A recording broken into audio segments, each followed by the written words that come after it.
В этот священный месяц мы вынуждены вновь к вам обратиться, чтобы нам помогли, чтобы моя мама вернулась в прежнюю жизнь, и все было как раньше.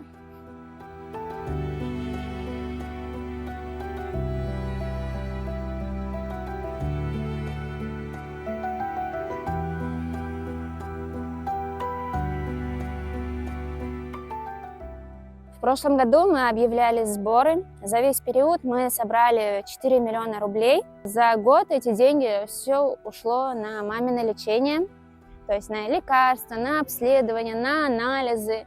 Нам сейчас нужно было ехать в Турцию еще в феврале, в конце февраля, но мы пока не поехали, потому что не можем себе этого позволить, так как уже средств уже не осталось.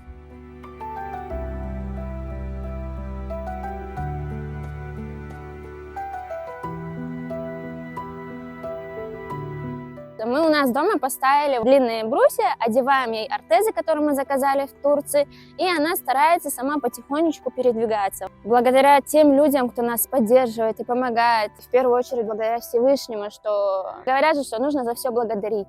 Ну, хоть с какой бы стороны это как бы не подходить, я благодарна за все, и вам, что вот так вот получилось помочь продлить это все.